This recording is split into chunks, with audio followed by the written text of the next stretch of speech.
It's a new day, man. It's a new day. And here we are, still talking about these subjects. Very complex matters, which is why we have to keep on talking about them to inspire action and actually implement action, because talk is cheap, you know? There has to be action at some point. I'm a child of two people, man. I'm a man born of two people, my mother and father. And they still are married for about more than 40 years, yes. But it's rare these days to see that scenario where a child grows up their entire life with both their parents having a good and healthy relationship. I mean, my parents had their own set of challenges. There was an element of abuse in the relationship, different types of abuse, obviously. And this is a very huge subject in today's world. Toxic marriages and toxic relationships where children are involved. Whether people are married or not, when there's children, then there has to be a very high degree of accountability and commitment from both parties involved, mother and father. Because children, whether we like it or not, will always be affected by their parents' decisions.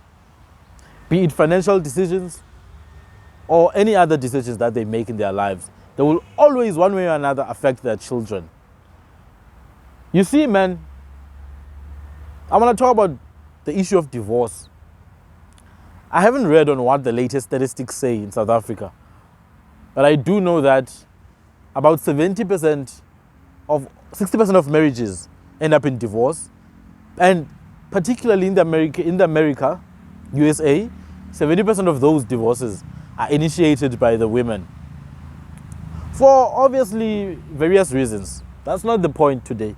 The point is that divorce, that 60% or minimum of 6 out of 10 marriages ending up in divorce, means there's 6 out of every 10 family, or every 10 family where there's both parents, 6 of those families and children within those families end up going through divorce.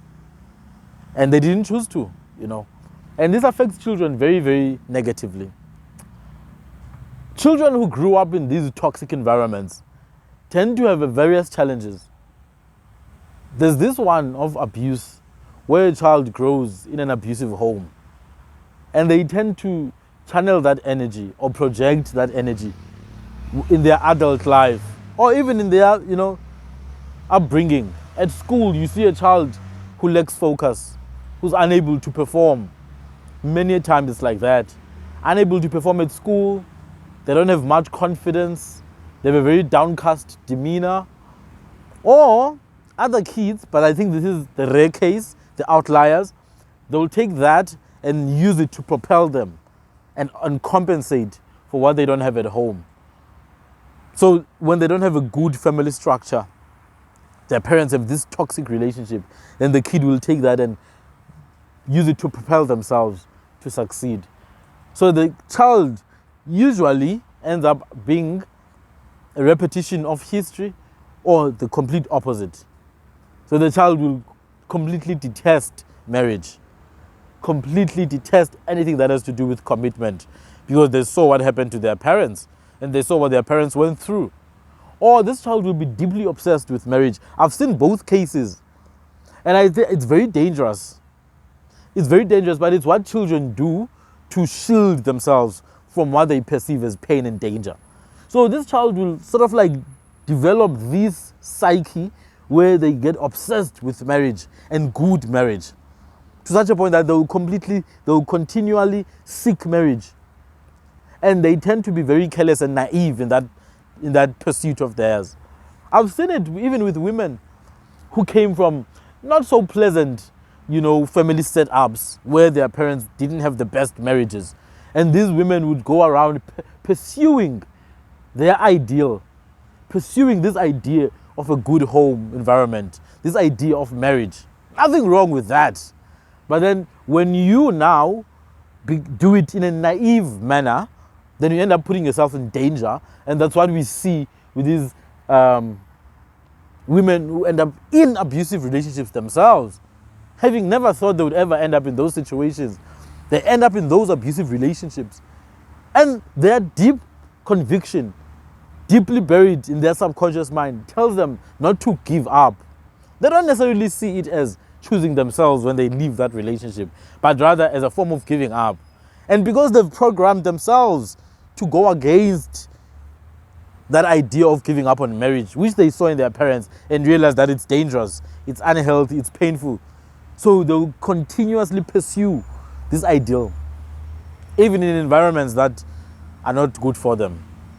So what that means is that now you have this consistency of toxic relationships now in society, where people are in abusive relationships and they don't want to leave them. At least that's one explanation of those toxic situations, where people in their upbringing had experience of those toxic relationships and vowed never to ever experience that, either through denialism, completely dissociating with it, or through obsession, which means obsessing with the opposite of what they experienced when they grew up. And then we have that situation where a woman is in an abusive relationship, or a man is in an abusive relationship with a woman, but he can't just let go because he never got the love, the motherly love, when he was growing up.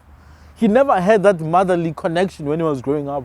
So he's constantly seeking for that motherly validation, that motherly nurturing. And then when he finds a woman, the little bit of attention that he gets attached to that. Even in situations where the man is clearly being abused, I've seen it.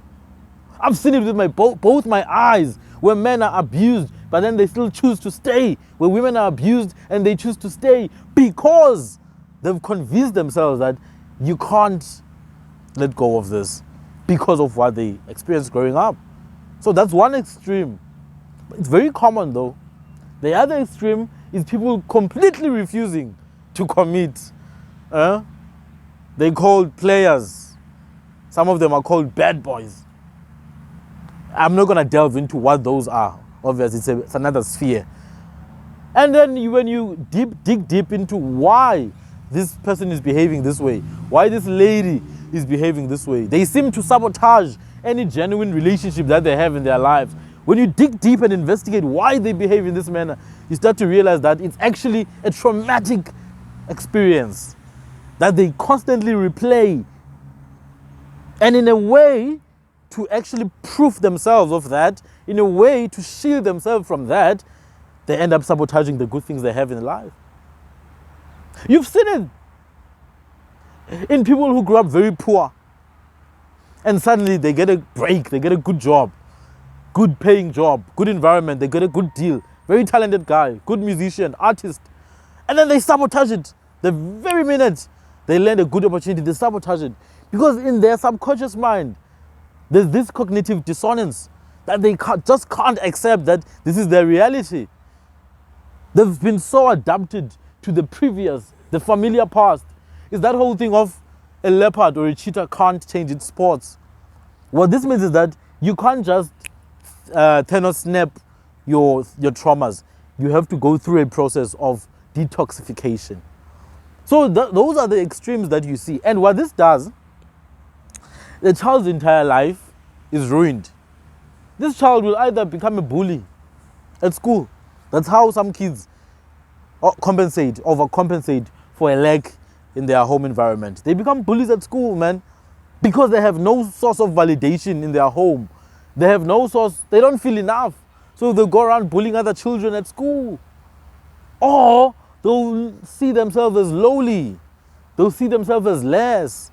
So the little bit of validation they get from other kids, they attach themselves to those kids. There are people like that, man. And the little bit of rejection they experience, which everyone will experience at some point in their life, they blow it out of proportion because it replays and confirms their biases that they already had because of their bad experiences. So what this tells us is that now there's a huge occurrence of these traumas. A big occurrence of these traumas, and they are packed up in people's subconscious minds, in people's experiences, and people carry them wherever they go. We don't actually take it upon ourselves to recognize that, okay, there's a problem here. We tend to push it to the back of our minds and just shield ourselves, build walls. But I think the best way to deal with traumas, whether it's because you grew up in a home that had no love, you were never told that your mother loves you. Maybe your mother never told you that she loves you. Or maybe your father never told you that they love you. Maybe your father used to beat your mother up, or your mother used to beat your father up, or they used to fight all the time, or you just didn't have parents growing up, or they died at a very young age. You always felt like an orphan in this world. One of the best ways to deal with this, one of the best ways is to actually recognize that it's there. You recognize that there's a gap. You recognize that, look, I do have a trauma, or I have a series of traumas, and they do affect me in my daily life, in my relationships, romantic relationships, work relationships. I don't trust people. Even in unnecessary situations, I still don't trust people. I'm easy to suspect people. Some people don't even want to take accountability of their own mistakes. They always have to blame someone else because of their experiences, having been finessed, having been betrayed by their parents. Because kids do feel like they're betrayed when their parents divorce. So this is a big problem, my brother. And now it takes us back to the foundations of relationships. So for me, my brother, one thing I've noticed when things get rough in marriages and, the long time relationships, people start blaming witchcraft. What's your take on that? Let me tell you something. Does witchcraft play a role in the number of divorces that we see in the country, in South Africa, or in the world, even? Witchcraft. Well, does it play a role? I mean, it's one of those things that some people don't believe it exists, So does that mean now, if you don't believe it exists, does it cancel witchcraft? Does that cancel witchcraft? I'm still answering you. All right. Because you asked me, do I think it plays a role in the number of divorces that we see? No, I'm saying some people, would blame like witchcraft for their divorces.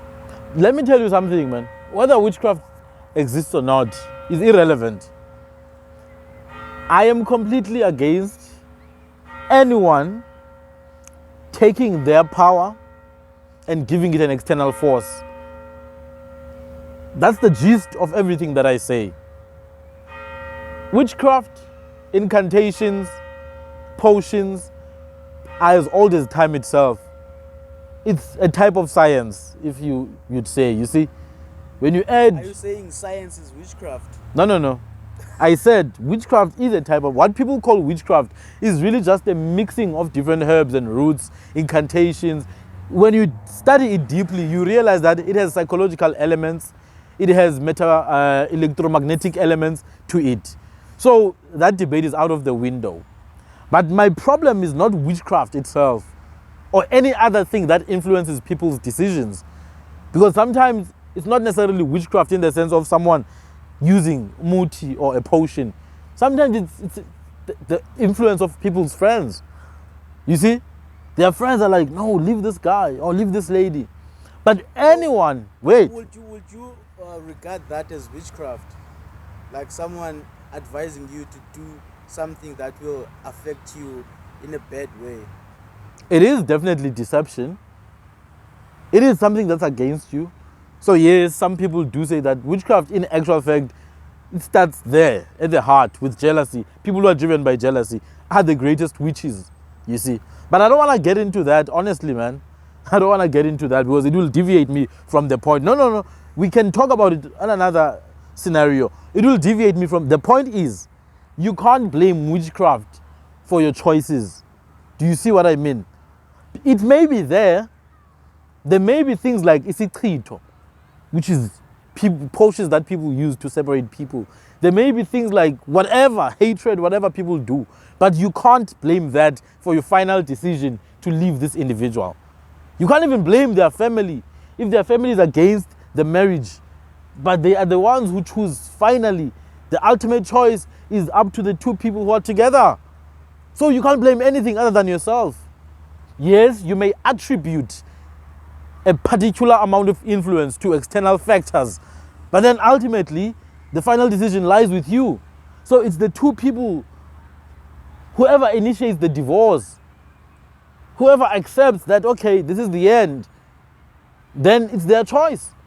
They may have valid reasons, they may have invalid reasons, I don't know, but it's people's decisions to end their marriages. And if they don't measure now how that will project to the children from a psychological point of view, from a financial point of view, from an emotional point of view, it still goes back to haunt them, because it's the kids that end up being affected. You see, I'm not saying that people should stay in situations, in marriages, in relationships where they can see that it's eating the life out of them. I'm not saying people should stay, and I'm not saying they should leave either. All I'm saying is that it's their choice. Whether there's witchcraft or not, it's still your choice, my brother, to stay or leave. It's your choice to divorce or to work on it. Even more so when there are children involved.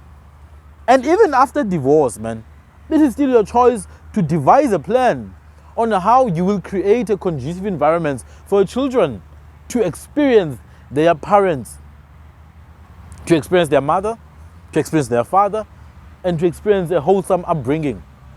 And that's my concern. More than what the reason is for the divorce, in this point that I'm trying to make, my concern is the kids not being considered, because they get heavily affected. Even when they grow up and start having relationships, you can clearly see there's this distortion. They have a distorted idea of what relationships are and what commitment is, because of their bias due to what they have experienced with their own parents. You see, it hurts, man. It hurts. People leave their jobs, you know, a young kid who's leaving their job, or I recently heard a young adult who was doing her university studies. Final year, the father was leaving the mother. Everything was being messed up.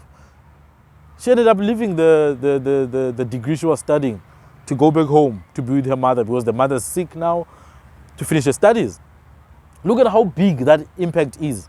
It's a negative impact. It's big through one choice to leave the marriage. And I'm not saying they should have stayed. And I'm not saying they should have left. All I'm saying is, whatever people decide, to stay or to leave, to continue in their marriage or to break it, there's consequences to it.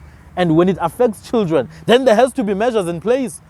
There has to be measures in place. Look, this young adult that I was recently being oriented to, who left her studies in final year because the father was leaving the mother, that situation could have been dealt with better. You see, the parents could have sat down and actually discussed, devised a plan to help the child, whom they both made. They made that child. They could have devised a plan to help that child not drop out of university because she wanted to support the mother who had gotten sick and the father who had left them, and with his financial support had left them. You see, so whether we like it or not, whatever we attribute the divorces to is irrelevant to the impact that the divorces have. Even if there's no witchcraft and we just choose to unanimously divorce, if we don't devise a plan on how to orient everyone into this new reality, then there's going to be a negative consequences. So do you think divorces solve problems? I don't think particularly so. So let me go back to the history of marriage, at least from a cultural point of view. From a cultural point of view, marriage is all about society, community building, right?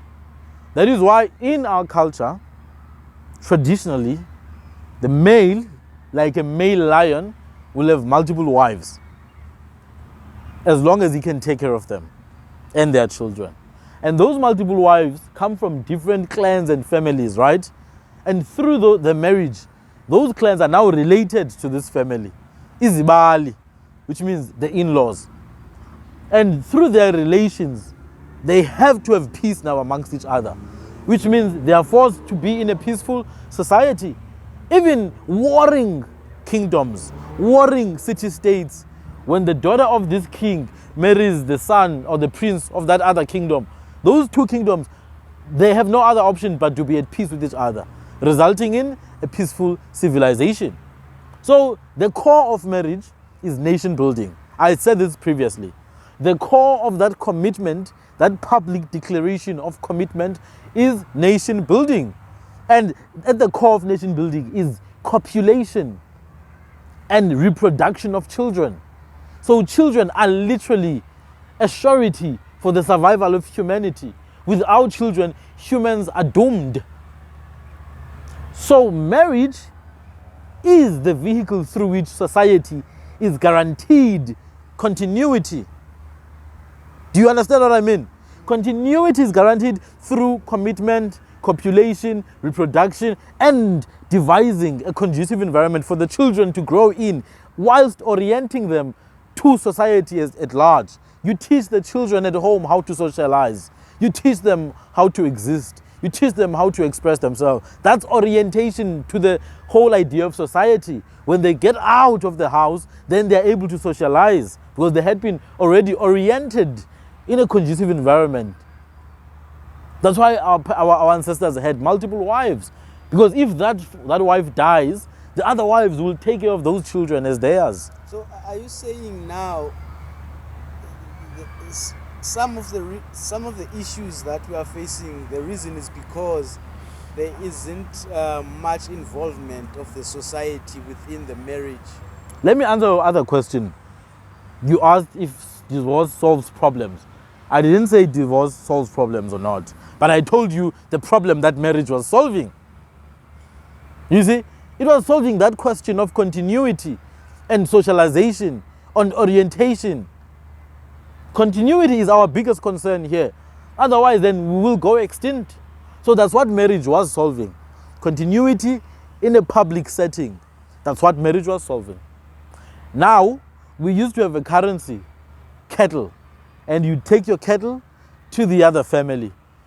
As long as your daughter is with us, you keep this cattle. When the daughter, because there were cases where the wife would go back home, it was frowned upon, heavily frowned upon, by women and men alike, so that they would discourage that behavior of women leaving their husbands. Even the women who had left their husbands would then later on go back to their husband. That's how divorce was dealt with. It was stigmatized, deeply stigmatized and taboo. So it happened in very rare cases where the women go back home and become unmarried again. It was frowned upon. However, now divorce is incentivized by this system, to such an extent that majority of women who go through divorce are rewarded for doing it. I told you, at least in the United States of America, 70% of divorces are initiated by women. And a lot of them are rewarded for it through having custody of the children, through taking half of what they didn't even work for in many cases. You see, through ridiculous amounts of child maintenance. So this system rewards divorcing. Whereas the previous system that we used actually frowned upon breaking that sacred institution of marriage. So that's the two realities now that you have. The previous system, which focused on continuity, society, the involvement of society, which you just asked me now. Society was heavily involved. Actually, a wedding would take days in the olden days. A wedding will take days because all of society had to be involved. You see, the different age groups, they had different parts to play in a woman's wedding. The elderly men, they had their part. The elderly women had their part. Young ladies had their part. Young boys. All the different groups of society had different roles to play in a wedding ceremony. We used to call them uduli, umchato, where the woman would throw the spear into the kraal of the family, the booth where the cattle stay, which is the security of the family. Exactly. Even before the negotiations, there's gifts that are given. Yeah. So society was heavily involved, you see, and everyone knew that that woman belongs there. And you know how this woman would be judged? She would be judged based on the family she comes from, how much she dedicates her time to the family, and the reputation of the father. Society would know, oh, that's a good child, because her father is like this and like this and like that, and she does this at her home. So society was heavily involved. But then now society is not involved at all. It's a much more individualistic world where divorce, especially for women, is heavily rewarded by the system. The justice system deliberately rewards women for initiating divorce. So they have every reason to divorce at any inconvenience that they experience in marriage. To such an extent that a lot of women believe that they are inherently superior to men. Inherently. And others just go into marriage to get some money. Absolutely. Absolutely. And that should be a crime. But it's not. Because this system deliberately rewards such behavior. You have a lady like Cardi B who had publicly expressed that she used to poison or whatever, drug men so that they pass out, then she would take their money. Imagine if a man would say that now, a famous man who would say that, I used to drug ladies and take their stuff. He would be cancelled immediately. That's the kind of culture we are in. And it's not by mistake that it's like that. It is not by mistake, because it's part of the agenda of the sedation of men. Men are being heavily sedated. Why? To discourage sexual reproduction. Men are being kicked out of the sexual marketplace. Men between the ages of 21 to 29 are way less sexually involved than men in previous times. Our fathers took wives when they were 24, 25, 26. They would have children, man, 20 children, 50 children. They also say the sperm count has also decreased. Sperm count has decreased incredibly, which means even the level of testosterone has decreased incredibly. You find that a 25-year-old man today has the same amount of testosterone and sperm level like maybe a 45-year-old man 50 years ago. So a 20-year-old guy is 20 years older, in fact, biologically. You see? So this system, man, by design, promotes the sedation and exclusion of men, by design, by very careful design. And I know it's easy to say, but it's men who run the world. No. It's an extremely elite and extremely minor portion of certain families run by men and women because of their alignment with an agenda. It's not about men anymore. It's not even about race in some instances anymore. It's about their alignment with a particular agenda. That's why you could have a Chinese president in an African country, or you could have an African president in a European country. It won't change anything except for public opinion. But in reality, the agenda is already in place. It was in place 200 years ago. So now, going back to the issue of why there's so much divorce and why society is not involved anymore in the process of marriage. Because there is no society. There is no society, my brother. It's just groups of people who live next to each other. But you're doing your own thing, which is fine, absolutely fine. You're a human being, you should do your own thing. But at the same time, you should do things with community and culture. So do you think like we are encouraged to isolate from one another? We are. Scenario or case study, the pandemic. You were told that there's a virus somewhere and therefore you should close your mouth and be 1.5 meters away from the next person. Basically, you were told that you should be afraid of the next person. Don't talk to them, don't laugh with them, don't hug them, don't touch them. What is that?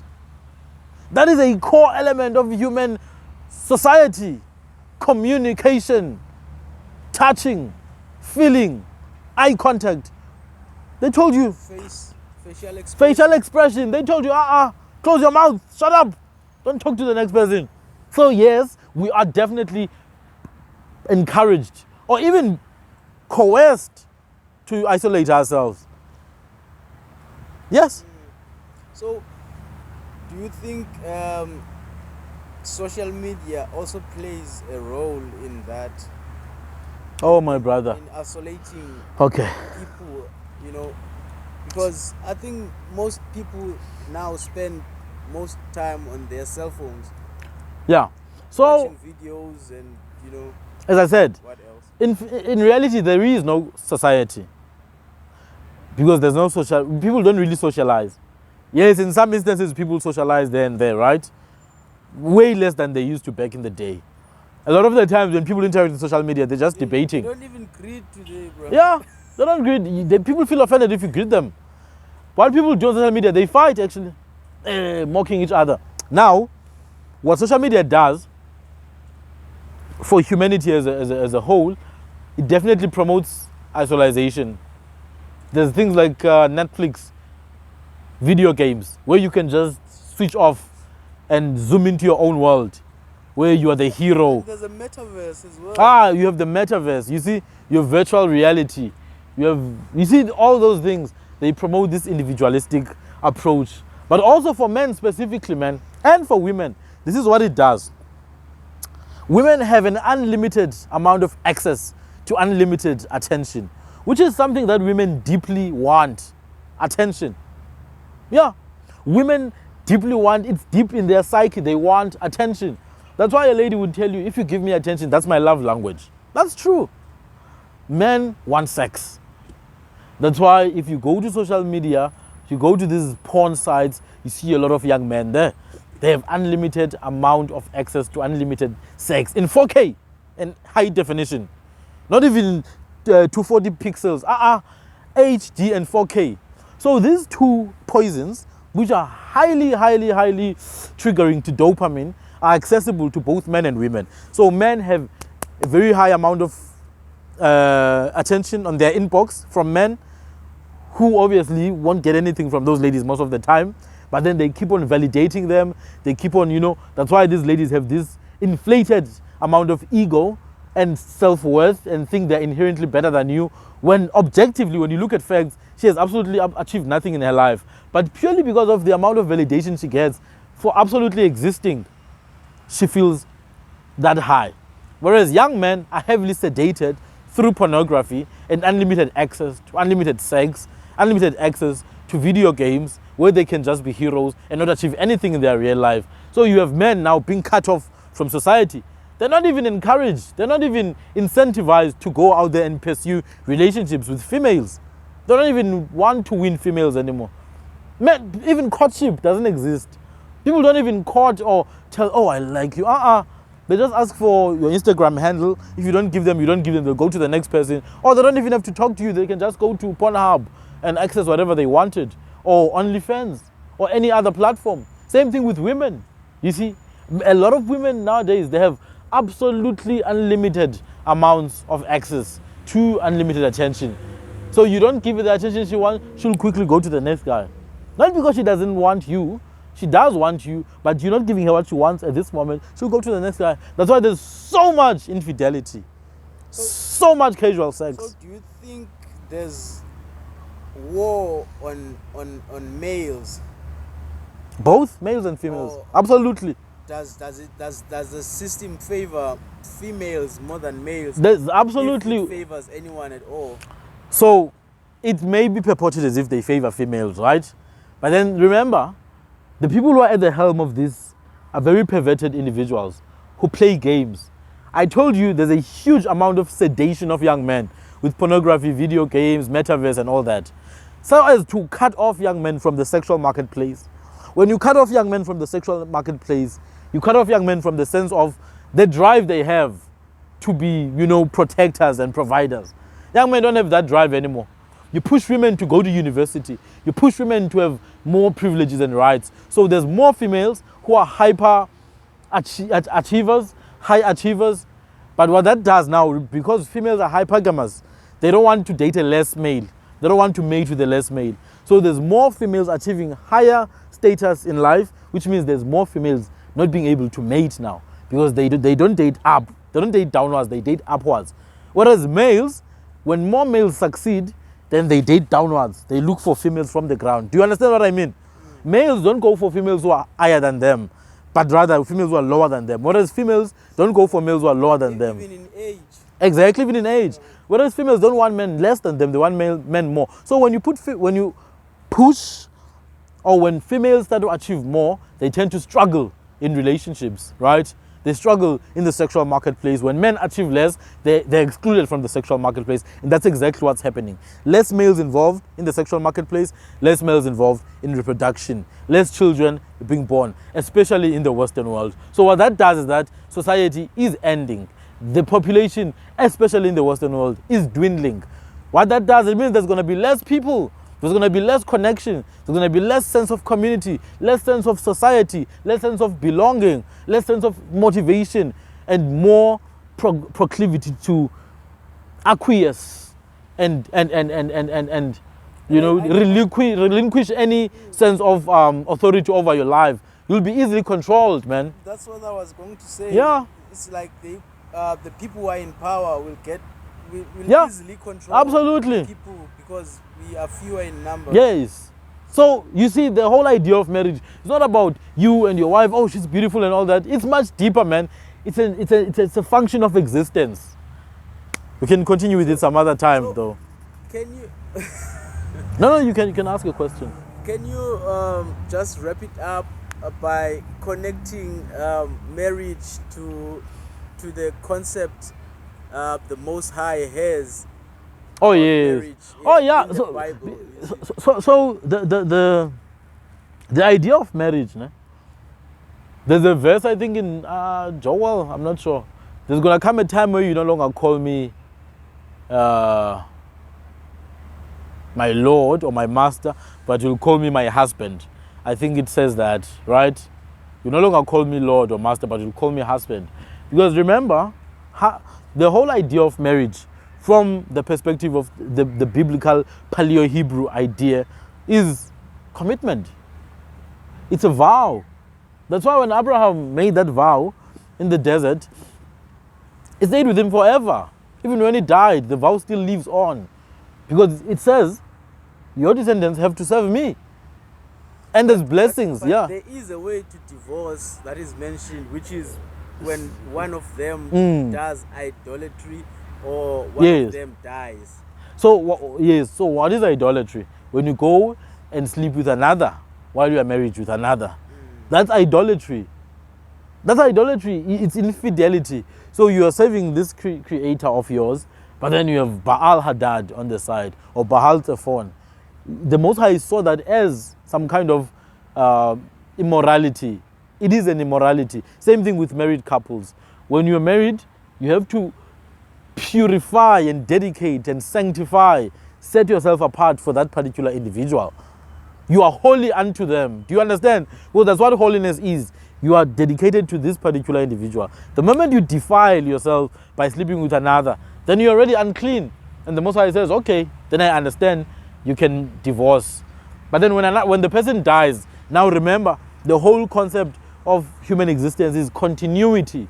So when you die, then your brother can take the wife, you see, to continue the seed, because continuity, or even to even take care of the children, only in your death, because it's also about DNA, to preserve the DNA, the pure human code, the code of life. So from the perspective of this, the Paleo-Hebrew scripture and marriage itself, this is a holy institution. It's about dedication and set apartness.